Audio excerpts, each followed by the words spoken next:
What's up, everybody? Man, it's been kind of a crazy weekend. So Trump imposed tariffs on Canada, Mexico, and China, but there's an update with the Mexican one, so let's jump right into it.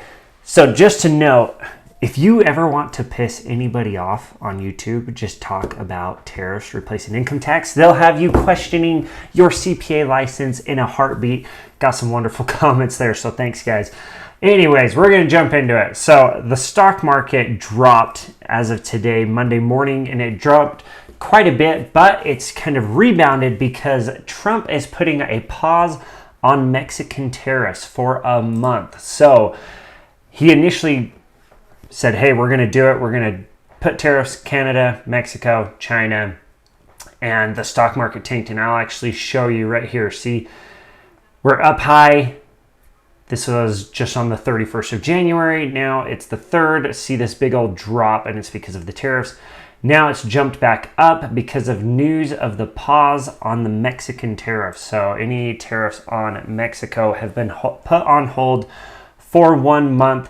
And part of this is due to the presidency in Mexico. They said, hey, we're going to send some border agents to the border. We're going to help you stop fentanyl coming into the United States, which was a big push as to why Trump put the tariffs, along with trade deficits. Obviously, that's a big determining factor on whether or not to put a tariff as well in Trump's mind. But a lot of it was the fentanyl and the illegal border crossings. And so Mexico said, hey, we're going to come in and try and help you guys. And so because of that, Trump put the tariffs on pause for 1 month. And then obviously we'll see where it goes from there. But it's crazy that tariffs can have that big of a change just in like that drop, right? Just knowing that goods could increase, inflation could happen. And Trump's actually admitted that as well, is that the average American family could see some pain from these tariffs, like prices could go up, inflation can happen because of these tariffs, but that it would be worth it in the long run. And those are the words from Trump. Canada's tariffs are still in place. Now, I talk about tariffs, and I will say this. I am a CPA. I love personal finance. Jumping into the world of tariffs and all the political stuff, I do it because it can affect your pocketbook, but I am more worried about your pocketbook than all of the other stuff. And so really, let's talk about some tips that can help you when we are in an inflationary state. So if we have inflation, here are some things that you can do. One, go out and try to increase your earnings. Now, this can be done by asking your boss for a raise. It can be done by jumping into a side hustle, investing wisely. It can be done by moving to a new position, moving to a new job. I've seen huge jumps just being able to switch from one employer to the next. And so find ways to increase your earnings. That way, your earnings are increasing and hopefully outpacing inflation so that you can actually build more wealth. Now, we can all do a little bit better at cutting unnecessary spending. I know for me, I like to spend money on things that I enjoy. I love to spend money on riding my dirt bike or going hunting or going on vacations with my family. All of those things are extremely enjoyable and I love them.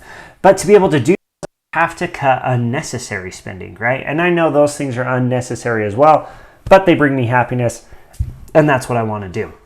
And I'm sure everyone is the same way. So I make sacrifices in other aspects of my life. So I do not eat out very often. My wife and I go out every once in a while, but it's not like every single week. It's definitely not every single day like some people.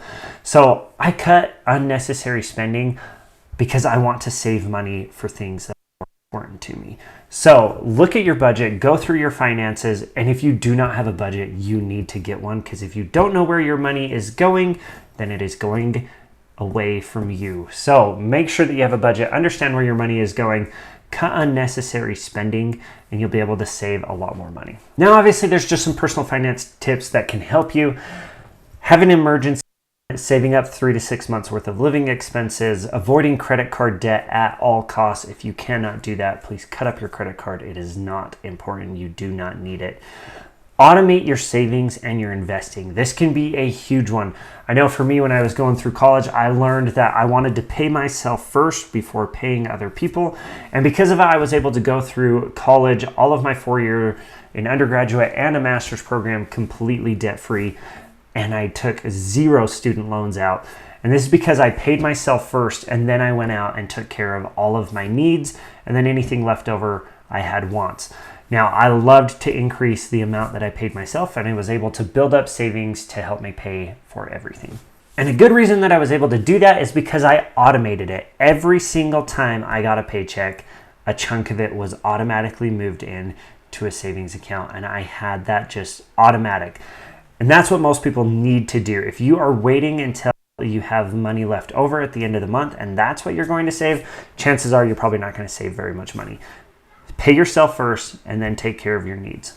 Another thing that you can do to beat inflation is to look for deals and discounts and buy in bulk. If you can buy in bulk and we are in an inflationary state, then buying in bulk is going to lock you in at a lower price. You can keep that and use it over time, right? I know for us, we have food storage. We just buy in bulk and we'll put it there and then we just are constantly replacing it, but we're doing it by buying deals. We wait until something goes on sale and then buy in bulk.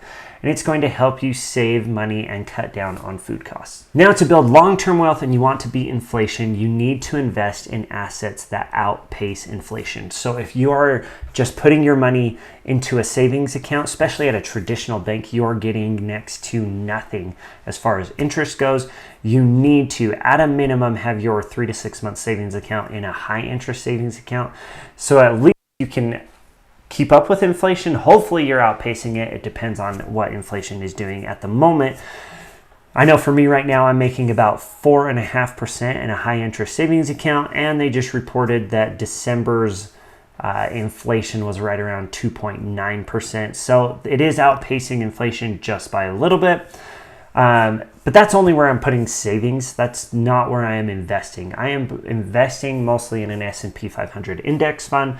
Now, the average return on the S&P 500 is around 10% over the last 30 years. So that one is definitely outpacing inflation, and that's where I'm going to invest. So if you want to beat inflation, you need to invest in things that outpace inflation. As always, if you have any questions on personal finance, please hit me up in the comment section, and we'll talk to you guys next time.